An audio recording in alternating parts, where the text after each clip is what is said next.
student, welcome back to my channel.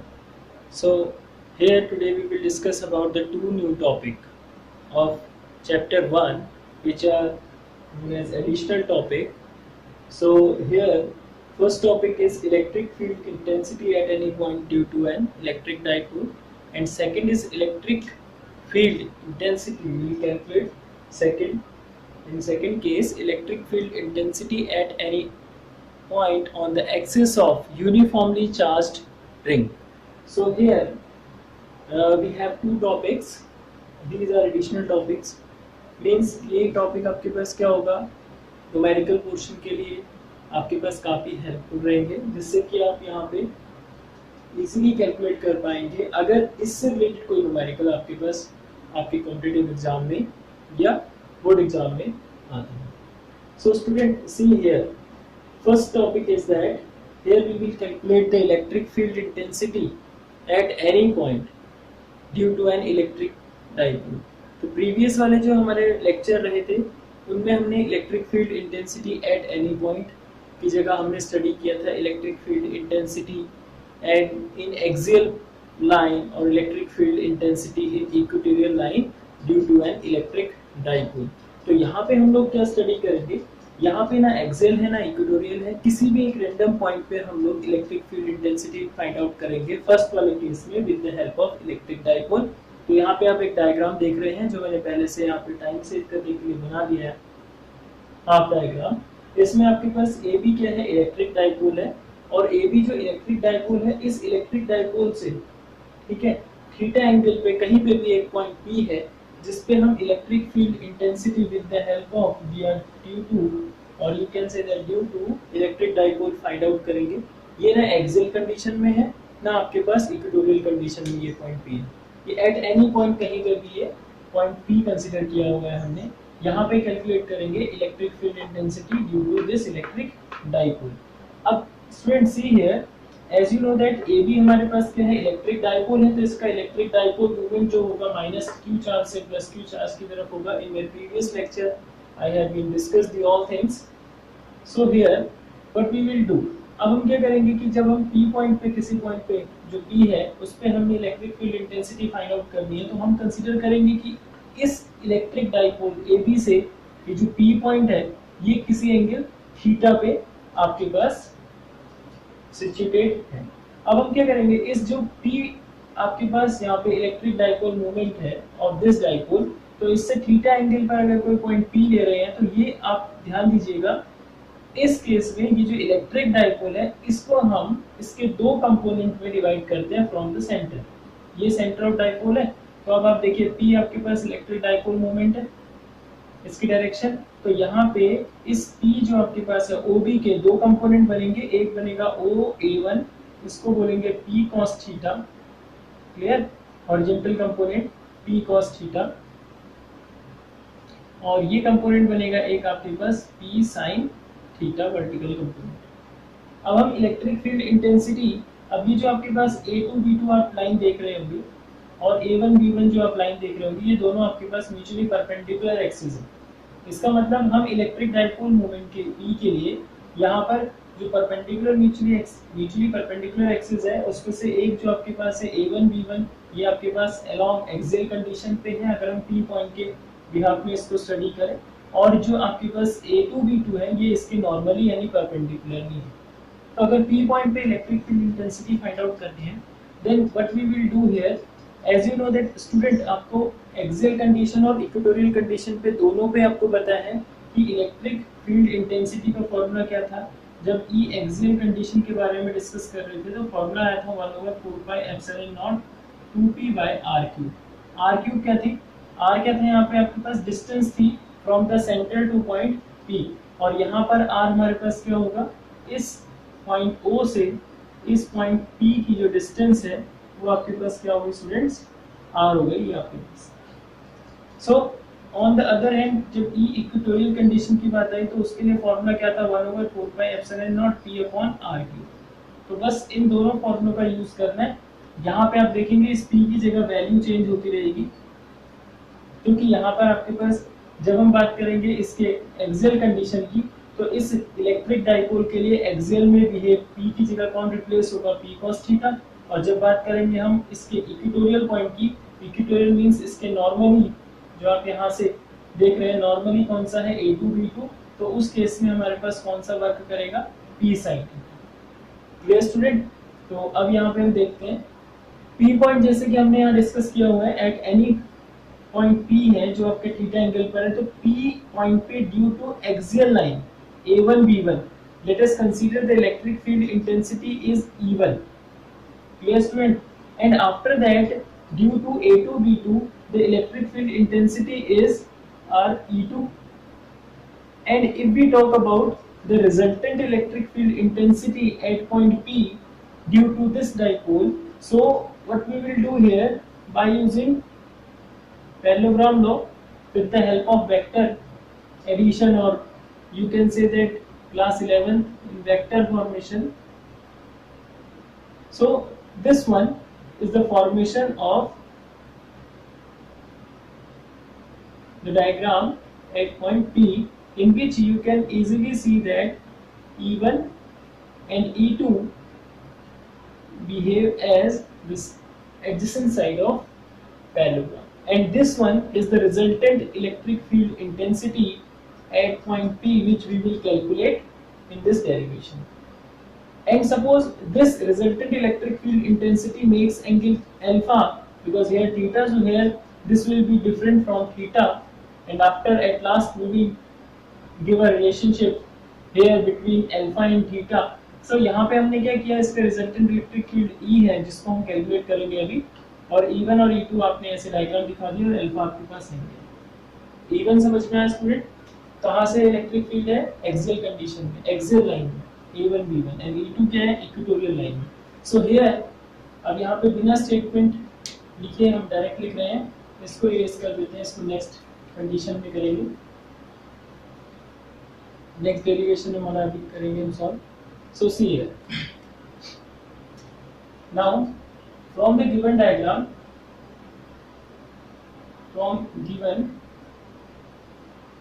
diagram, you can see student, electric field intensity due to axial line A1 B1 at point P। Clear student. तो यहाँ पे axial line की वजह से electric field intensity E1 है, E1 is equals to 1/4 pi epsilon naught. So here I will substitute in place of P, I will substitute here P cos theta. तो इसको अगर आप कुछ समय के लिए दिखाना चाहते हैं तो इसको P डैश से दिखा दीजिए, और इसको आप यहाँ पे दिखा दीजिए P डबल डैश। क्लियर। तो आपके पास क्या हो जाएगा, P dash 2P dash over R cube, here R is the distance of point P from the center O। यहाँ पे कंफ्यूजन मत करिएगा student, this P is our electric dipole moment and this P is the location of point। Clear? So this is the formula, and here you know that P dash is equals to P cos theta, so I will write here this relation 2P cos theta over R cube, this is the value of E1।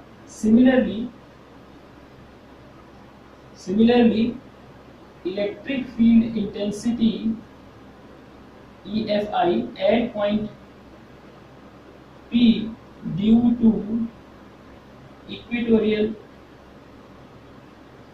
line A2 B2, equatorial line A2 B2, अगर इस with respect to this electric dipole, ये हमारी क्या होगी, equatorial line है, और इसकी जो आपके पास पैरेलल है वो कौन सा है आपके पास, इसको नेम दे देते हैं PM PN।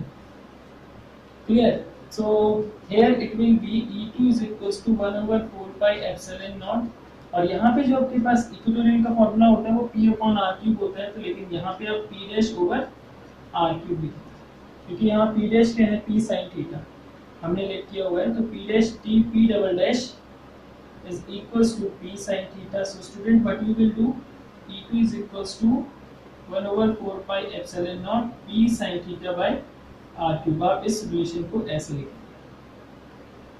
Now after this, here we want to calculate the electric field intensity at point P due to this electric dipole. Here this point P is located at any location, means that at any angle theta with respect to this electric dipole. So here we will write therefore net or total net electric field intensity, or you can say that electric field intensity at point P due to dipole AB. Now here, due to this dipole, the electric field intensity will be E is equals to square root of E1 square and E2 square. Clear student? अब यहाँ पे आप value substitute करेंगे. E1 you know that it is equals to 1 over 4 pi epsilon naught 2p cos theta by r cube whole square plus 1 over 4 pi epsilon naught this one p sin theta over r cube whole square. Now what you will do, you can take common 1 over 4 pi epsilon naught r cube p square also, and you will take this common from this relation. So first of all, pause the video and note down the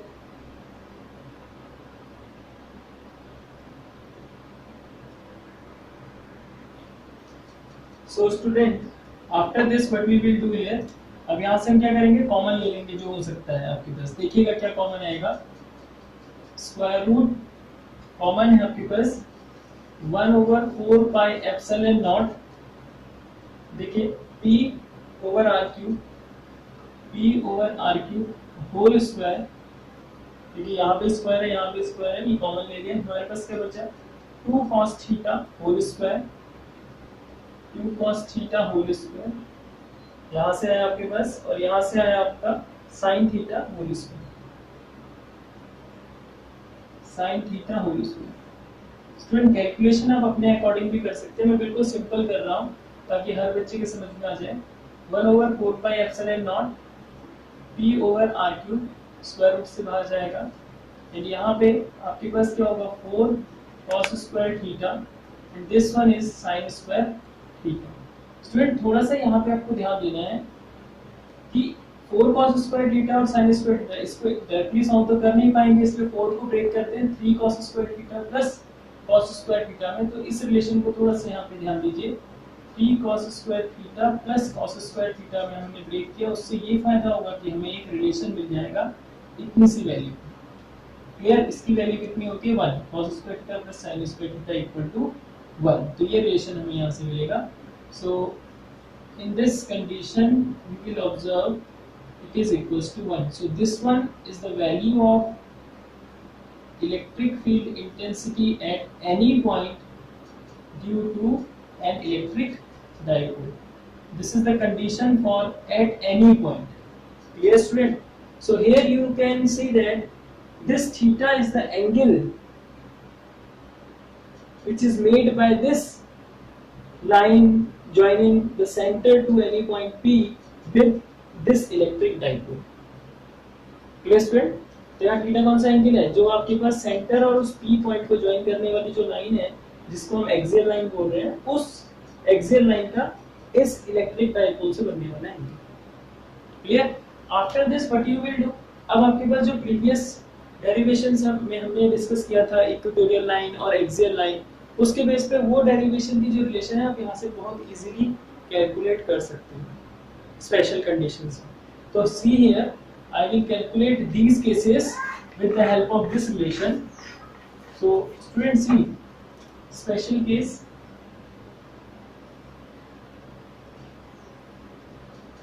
Case number 1, if suppose theta is equals to 0 degree.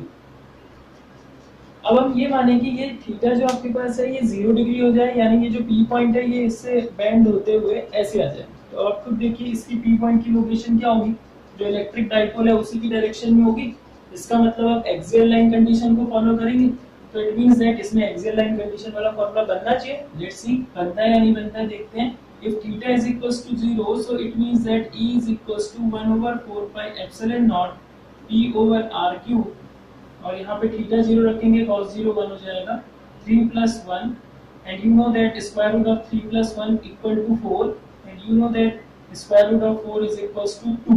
So here what we will get 2. So देखो student आपके पास relation बन गया first, तो ये आपके पास आ गया इसका first relation. अगर पीछे कोई इक्वेशन नहीं बनाई है तो, अगर बनाई है तो आप इसे थर्ड कंसीडर कर सकते हैं। So this one is the relation if theta is equals to 0, and this is the relation in case of axial line. Yes friend, after that see in second case if theta is equals to 90 degree, ठीक है student. अब क्या होगा कि ये जो theta है ये 90 डिग्री हो जाए, यानी अभी आपका थीटा था तो ये घूमते घूमते घूमते यहाँ तक आ जाए, ठीक इसके परपेंडिकुलर वाली कंडीशन पे आ जाए आपके पास, इस डाइपोल के रिस्पेक्ट में परपेंडिकुलर आ जाए, यानी इक्वेटोरियल लाइन कंडीशन फॉलो करे। तो उस केस में क्या होगा, if theta is equals to here 90, so cos 90 0, तो यहाँ पे पूरी वैल्यू एलिमिनेट हो जाएगी, 1 बच जाएगा स्क्वायर रूट के अंदर, और स्क्वायर रूट 1 क्या होगा आपके पास 1। तो let's see here E is equals to 1 over 4 pi epsilon naught P over R cube। See here अगर यहाँ हम 3 into cos 90 रखते हैं, cos 90 0 हो जाएगा plus 1, 3 0 0 plus 1 1, so it will be 1, and square root of 1 you know that it is equals to 1, so 1 is multiplied by this, it will be this। So clear student। तो ये दो relation आपको मिल गए जो आपने previous वाले lecture में discuss किए थे, इक्वेटोरियल और एक्सियल वाली कंडीशन के।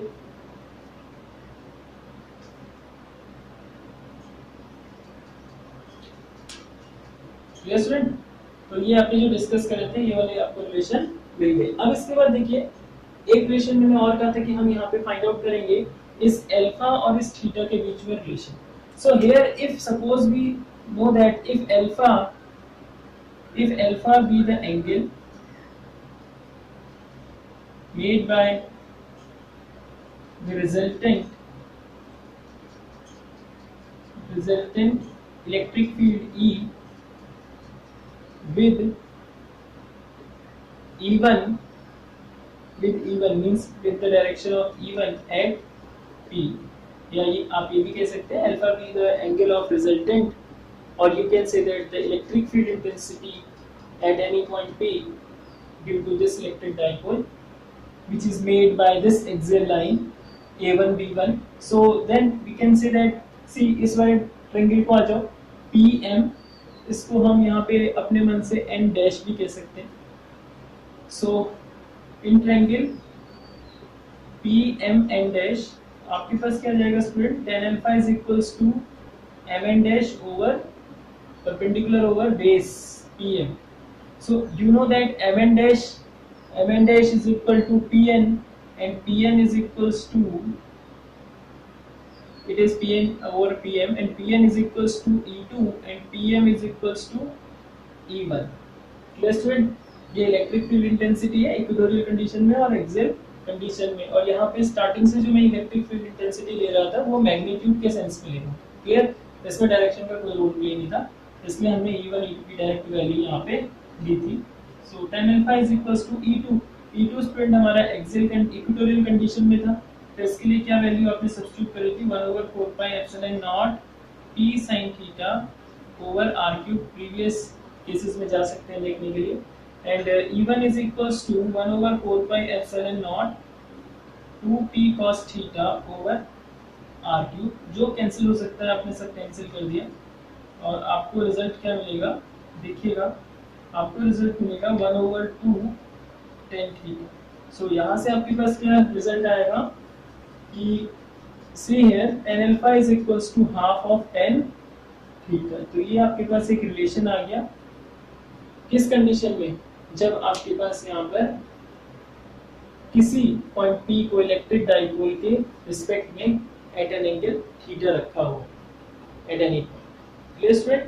So here as we are changing the value of theta, we can easily see the variation of the value of alpha, as when you will substitute here the value of theta 0 tan 0 0, we can see that tan alpha is also equal to 0, and when you will substitute here 10 theta is equals to 90 degree, tan 90 is equals to infinity, then you will substitute, then you will see here if suppose theta is equals to 90 condition, मैं 90 वाली condition बता रहा हूँ, तो tan 90 आपके पास कितना हो जाएगा इन्फिनिटी, तो ये कंडीशन क्या आ जाएगी इन्फिनिटी, और tan अल्फा अगर इन्फिनिटी होगा इट मींस दैट अल्फा की भी वैल्यू क्या आएगी 90 डिग्री, tan की वैल्यू इन्फिनिटी कहाँ होती है 90 डिग्री। और अगर ऐसे ही आप यहाँ पे 0 डिग्री रखने की सोचें, theta is equals to 0 degree में tan alpha is equals to half tan 0 degree मिलेगा आपको, tan 0 0 होगा आपके पास, तो 0 आ जाएगा, और tan अल्फा आपके पास 0, it means that alpha will also 0 in first case, and here also in second case it will be 90. Clear student? So pause the video and note down.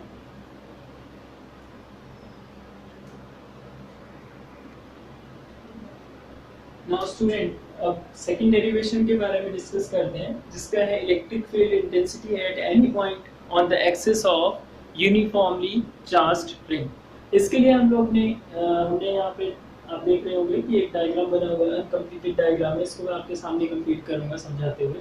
तो इसमें हम लोग क्या करेंगे कि कंसीडर करेंगे कि यूनिफॉर्मली चार्ज रिंग है और उस पूरी रिंग में क्यू चार्ज यूनिफॉर्मली डिस्ट्रीब्यूटेड है, और जब हम बात कर रहे हैं इलेक्ट्रिक फील्ड इंटेंसिटी किसी पॉइंट P पे जो कि r डिस्टेंस पे from the centre of this uniformly charge ring है, उस पॉइंट पे हम electric field intensity find out कर रहे हैं। तो उसके लिए सबसे पहले हमको ये ध्यान देना होगा कि यहाँ पे हम कंसीडर क्या करते हैं कि जो हमारे पास रिंग बनी हुई है वो स्मॉल स्मॉल एलिमेंट्री लेंथ से मिलकर बनी हुई है, या लीनियर आपके पास यहाँ पे क्या है एलिमेंट्री आपके पास लेंथ से बन के बनी है। जैसे आपके पास यहाँ पे देखिए छोटे छोटे एलिमेंट्री जो यहाँ पे है ना आपके पास लाइन एलिमेंट्स, उनसे मिलकर हमारे पास एक रिंग बनी हुई है। तो उन लाइन एलिमेंट्स को बेस मानते हुए हम यहाँ पे क्या करते हैं, दो डायमेट्रिकली अपोजिट लाइन एलिमेंट्स लेंगे, जैसे कि आप यहाँ देख रहे होंगे, यहाँ पे मैंने यहाँ क्या कर रखा है, इसका जो आपके पास ए बी एक लाइन एलिमेंट लिया है, उसका यहाँ पे सेंटर सी हो गया है, और इसका यहाँ पे सी डैश कर देते हैं, no problem, A2 B2। So first of all, in first case what we will do, here we will calculate the electric field intensity due to this first line element, means single line element के through हम P पे electric field intensity बताएंगे, और उसके base पे हम यहाँ पे क्या करेंगे कि जो अदर डायमेट्रिक अपोजिट इसके लाइन एलिमेंट्स बने हैं उन सबके यहाँ पे सबके लिए P पॉइंट पे इलेक्ट्रिक फील्ड इंटेंसिटी कैलकुलेट करेंगे। मींस दैट पहले वाले के लिए हमने इलेक्ट्रिक फील्ड इंटेंसिटी कर दी, इसका डायमेट्रिक अपोजिट क्या है ये है, इसके लिए भी यहाँ इलेक्ट्रिक फील्ड इंटेंसिटी, इसका सम अप अभी आप देखेंगे कि इसके जो वर्टिकल कंपोनेंट है वो कैंसिल आउट हो जाएंगे एक दूसरे से, और जो आपका हॉरिजॉन्टल कंपोनेंट है वो आपके पास एड अप हो जाएंगे, और लास्ट में क्या करेंगे, as we considered here this ring is made up of by small line elements. Clear? So we will do for the total electric field intensity at point P, we will add all the electric field intensity which we get from the two diametric opposite line elements। तो यहाँ पे जितने भी line elements हैं हम लोग यहाँ पे electric field intensity find out करेंगे, बाद में उसको एड अप करेंगे और अपना रिजल्ट फाइंड करेंगे। तो अब मैं इस डायग्राम को बोलते हुए कंप्लीट करता हूँ। Here let us consider this is a linear elementary length A1 B1. Due to this, suppose at point P the electric field intensity is DE, because इस लाइन एलिमेंट की लेंथ कितनी है आपके पास, एलिमेंट्री जो length हमने consider करी है वो DL है, तो इस DL की वजह से इस P पॉइंट पे इलेक्ट्रिक फील्ड इंटेंसिटी हम DE कंसीडर कर देंगे। अब जब हम DE कंसीडर करेंगे इस लाइन को हम रेडियल वाली लाइन को आगे को इंक्रीज कर देंगे, तो जब हमने DE कंसीडर किया तो इसके दो कंपोनेंट बनेंगे, एक आपके पास थीटा एंगल यहाँ पे है तो एक ये बन जाएगा आपका DE cos थीटा कंपोनेंट, और इस P पॉइंट से यहाँ पे वर्टिकल बनेगा इसका component DE sin theta. Clear student? On the same way again in our second case this you can draw dotted line also.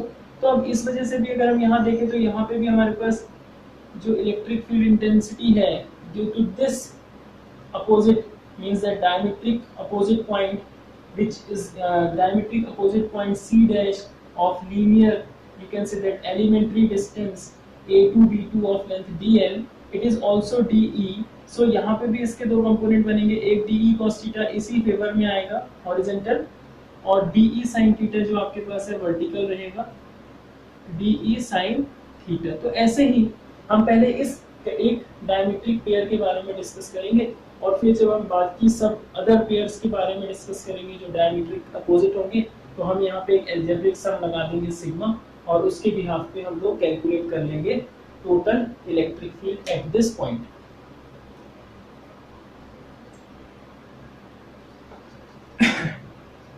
Student, so see here, I will start my statement.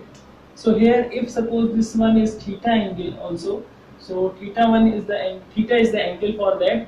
So here, अब आप तो देखिए जो D E sine theta है, D E magnitude same है, sine theta भी same रहेगी value, तो ये दोनों एक दूसरे को कैंसिल आउट कर देंगे।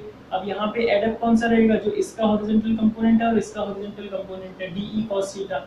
दोनों कंडीशंस में, या आप कह सकते हो डायमेट्रिक अपोजिट लीनियर जो आपके पास लेंथ है, एलिमेंट्री लेंथ, उसके केस में जो आपके पास यहाँ पे डी ई कॉस थीटा, ऐसे ही फॉर अदर लाइन एलिमेंट्री जो डिस्टेंस होगी डी एल, उन सब के लिए हम यहाँ पे टोटल करके ऐड कर देंगे उसे। ठीक है, अब देखिए यहाँ पे क्या होगा। So from the given diagram,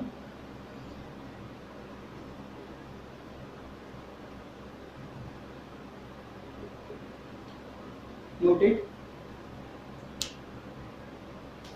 So students, see from the given diagram you can see easily, let us consider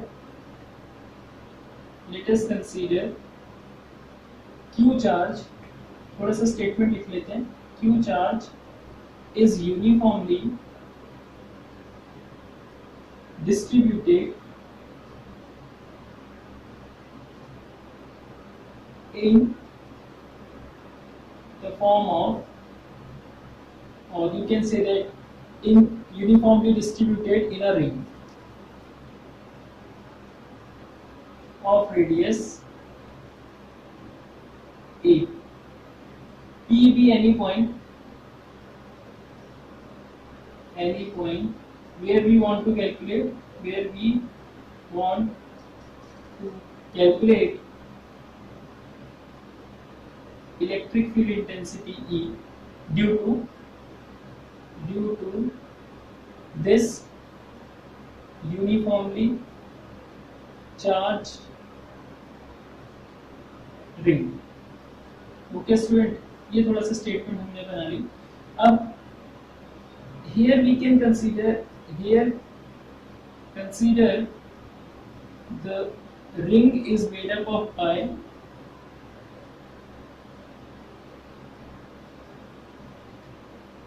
by small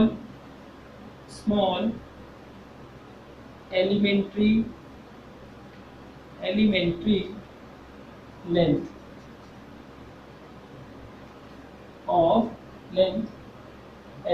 length dl। Clear, इस लेंथ से मिलकर बना हुआ है। ओके स्टूडेंट, एंड एक चीज आपको ध्यान देनी है जो हम डेरिवेशन में यहाँ पे यूज करेंगे, एंड यू कैन से one word, linear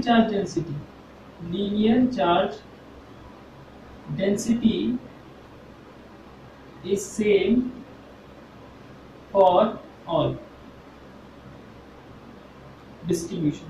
means linear charge density जब यहाँ पे चार्ज डिस्ट्रीब्यूट होगा तो किसी एक जो dl लेंथ की आपके पास एलिमेंट्री, हमने यहाँ पे एक लेंथ कंसीडर करी है dl, लाइन एलिमेंट लिया हुआ है, क्लियर, एलिमेंट्री लेंथ dl का लाइन एलिमेंट है, तो इस लाइन एलिमेंट के लिए यहाँ पे लाइन एलिमेंट लिख लीजिएगा। सो इस लाइन एलिमेंट के लिए और इस होल सर्कमफेरेंस के लिए जो लीनियर चार्ज डिस्ट्रीब्यूशन है, यानी चार्ज पर यूनिट लेंथ, वो क्या रहेगा, सेम रहेगा। तो इट विल बी, अगर हम यहाँ बात करते हैं इस dl लेंथ में, जैसे इस पूरे की अगर हम बात करें तो पूरे में हमने q चार्ज डिस्ट्रीब्यूट किया है, तो इसके लिए जो आपके पास लैम्डा की वैल्यू होगी वो q ओवर 2 पाई a, यानी सर्कमफेरेंस ऑफ रिंग होगा। और similarly when we talk about this line element dl, so for that we can write dq over dl। क्यों लिखा होगा ये, इसको तो इसको लिखने का कारण ये होगा कि आप यहाँ पे ध्यान दीजिए, जब हम बात कर रहे हैं कि जब पूरे एल लेंथ के लिए, अगर एल लेंथ है तो उसमें चार्ज का डिस्ट्रीब्यूशन हमने क्यों कर लिया है, अब इसी का एक छोटा सा लाइन एलिमेंट डीएल कंसीडर कर रहे हैं, तो इसमें हम ये रेट करते हैं कि इस डीएल एलिमेंट की जो लेंथ है उसके लिए जो आपके पास डिस्ट्रीब्यूशन ऑफ चार्ज है वो भी तो छोटा होगा, डी क्यूब। तो इसलिए यहाँ पे for this dl element we can consider the charge distributed on this is d q. तो इसलिए हम यहाँ पे उसको ऐसे लिखेंगे और यहाँ से एक रिजल्ट आपके पास आएगा, डी क्यू की रिलेशन आप वैल्यू फाइंड आउट कर लेंगे, ये आगे आने वाले जो रिलेशन में है ना उसमें इंपॉर्टेंट है स्टूडेंट्स। सो इसको आप यहाँ पे अभी सेव कर लेंगे समझते हुए। क्लियर, डी क्यू की वैल्यू अभी हम रखेंगे क्योंकि जब हम इस छोटे से लाइन एलिमेंट के लिए यहाँ पे इलेक्ट्रिक फील्ड इंटेंसिटी डीई देखिए आप निकाल रहे हैं, तो जब डीई आप निकालेंगे तो उसका इस कंपोनेंट का यूज होगा, तो डीई की वैल्यू के लिए डी क्यू आपके पास चार्ज आएगा, उसके लिए जब डी क्यू की वैल्यू को आप क्यू के टर्म्स में लिखेंगे तो ये वैल्यू आप लिखेंगे, ये वैल्यू को आपको लिखनी पड़ेगी, that's why. So note it.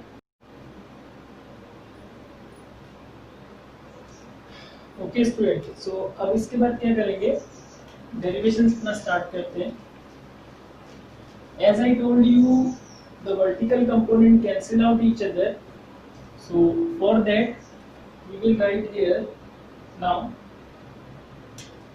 From the given diagram, we can see at point P where we want to calculate the electric field intensity due to this uniformly charged ring. So therefore, at point P, if DE, suppose DE is the electric field intensity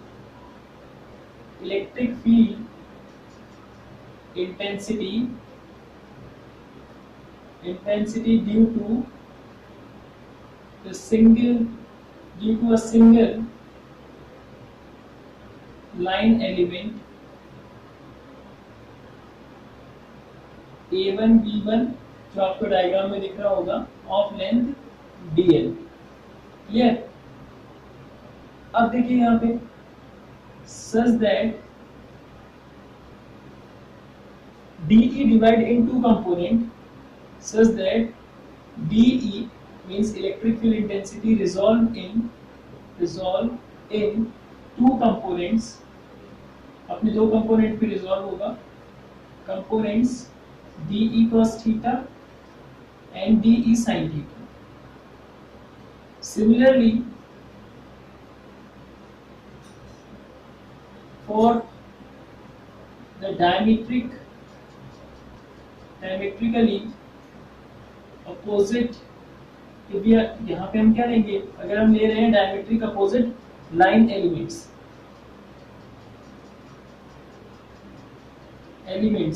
the same electric field is obtained at point P which is DE. So अब यहाँ पे simply for line, अब यहाँ पे क्या होगा, जब हम बात कर रहे हैं डायमेट्रिक अपोजिट पॉइंट की तो उसके भी दो कंपोनेंट होंगे, DE cos theta comma DE sin theta, clear, as their component. तो ये लिखने का रीजन ये था कि आपको समझ में आएगा कि हम कैसे यहाँ पे कैंसिल आउट करेंगे, since for the calculation of electric field intensity at point P due to this case the vertical component cancel out each other, since vertical component cancel out each other, direct लिख लेते हैं, vertical component क्या होंगे, cancel out होंगे, component cancel out each other, उनका कोई भी contribution नहीं रहेगा इलेक्ट्रिक फील्ड इंटेंसिटी के लिए, कैंसिल ईच अदर, ठीक है, उनका कोई कंपोनेंट नहीं रहेगा। Now therefore total electric field intensity,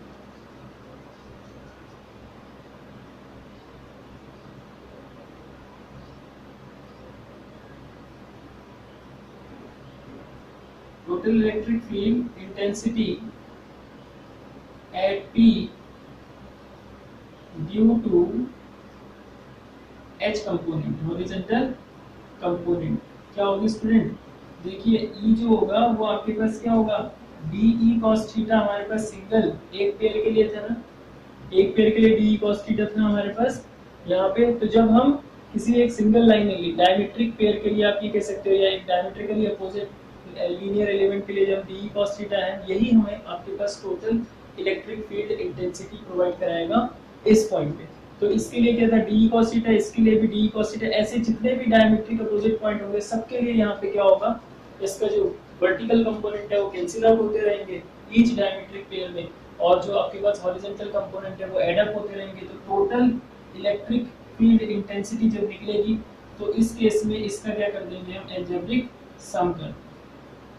समझ में आ रहा है स्टूडेंट? तो इसका algebraic sum D cos theta plus D cos theta, ये सब टोटल चलता रहा, क्योंकि एलिमेंट्री जो लेंथ है, ठीक है, तो उसकी आपके पास जो एलिमेंट्री यहाँ पे लेंथ है वो dl है, और जो इसकी डिस्टेंस है हर एक पॉइंट से वो क्या होगी आपके पास, सेम होगी। कितनी होगी, आर स्क्वायर ए स्क्वायर है तो इसका हो गया स्क्वायर रूट में r square plus a square, और यहाँ से भी आप लिख सकते हैं r square plus a square. आप चाहे तो इसको पहले भी लिख सकते हैं with the help of Pythagoras theorem, no problem.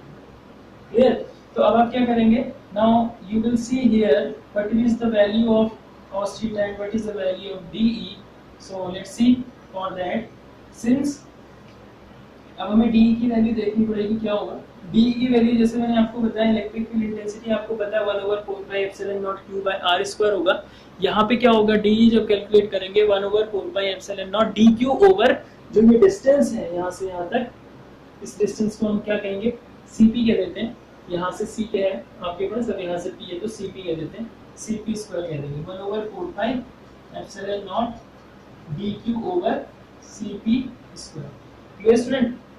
तो अब आप देखिए, जैसे कि मैंने आपको फर्स्ट इस वाले रिलेशन से आपको समझाया था कि जो आपके पास लीनियर चार्ज डेंसिटी है वो कांस्टेंट रहेगी, तो उसको हम ऐसे रिप्रेजेंट कर सकते हैं, and with the help of this formula we will write this relation here.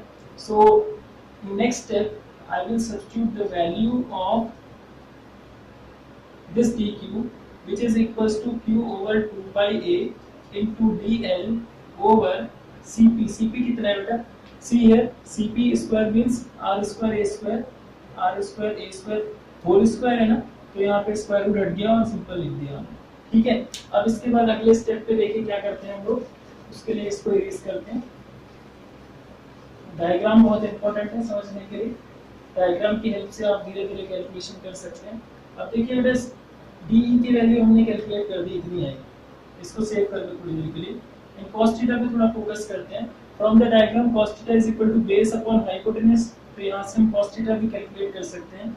You can see here cos theta also, cos theta is equals to r over this, r over r square plus a square। So therefore we can write from this second relation, therefore from equation second, but we will observe here, from equation second we will get the value of total electric field, which is sigma of dE, which is equals to this value dE 1/4πε0, yes student, q upon 2 pi a, q over 2 pi a bracket r square plus a square होगी, साथ में dl था, into dl आप यहीं पे लिख लीजिए थोड़ी देर के लिए, नो प्रॉब्लम। उसके बाद इनटू cos थीटा की वैल्यू आप यहाँ से देखिए, ये cos थीटा की वैल्यू यहाँ से सब्स्टिट्यूट करेंगे, r over r square plus a square, ये स्क्वायर रूट है तो इसकी पावर कितनी हो गई, हाफ हो गई। अब थोड़ा सा इसको एडजस्ट करते हुए लिखते हैं। देखिए स्टूडेंट बाकी सब चीज़ें कांस्टेंट टाइप की दिख रही होंगी आपको, तो यहाँ पे थोड़ा सा वैल्यू जो डिफरेंट दिख रही होगी वो आपका dl है, क्योंकि इसकी वैल्यू हम बाद में लिखेंगे। एलिमेंट्री लेंथ ऐड होगी, जब एलिमेंट्री लेंथ पूरी टोटल छोटी छोटी एलिमेंट्री dl लेंथ पूरे सर्कमफेरेंस के लिए ऐड होगी, तो उस केस में क्या होगा, ये 2 पाई a बन जाएगा। तो इसको सिग्मा को dl के साथ ले लेते हैं और बाकी वैल्यूज को ऐसे लिख देंगे q ओवर 2 पाई a। अब इसको और इसको आपस में एडजस्ट करते हैं तो ये हो जाएगा r square plus a square raise to the power 3/2, और साथ में हमारे पास एक r रिलेशन आ रहा है, r हो गया, और इसके साथ यहाँ पे सिग्मा की वैल्यू है आपके पास कितनी आ गई, सिग्मा के साथ यहाँ dl मैंने बोला था आपको लिखेंगे, तो ये हमारे पास रिलेशन है। अब as you know that a is much smaller than r, तो इसको हम स्पेशल कंडीशन पे लगा के एडजस्ट कर सकते हैं। अदरवाइज आप देखिए इसमें एक मिसिंग टर्म हो रहा है a, तो जब हम यहाँ पे बात करेंगे इस केस में टोटल इलेक्ट्रिक फील्ड इंटेंसिटी की at any point A due to this uniform charge ring in which q charge is uniformly distributed, it will be, देखिए बेटा dl सिग्मा dl की वैल्यू कितनी आ जाएगी 2 पाई a, सर्कमफेरेंस आएगा circle का of radius a वाले का, तो it will be 2 pi a और ये कैंसिल आउट हो जाएगा, तो हमारे पास लास्ट रिजल्ट आएगा 1/4 pi epsilon naught q r over r square plus a square raise to the power 3/2। तो ये आपके पास किसका रिलेशन है, electric field intensity at any point due to uniformly charge ring. Clear student? So इस derivation को आप note करिए और उसके बाद आगे इसके स्पेशल केस डिस्कस करते हैं। नोटेड।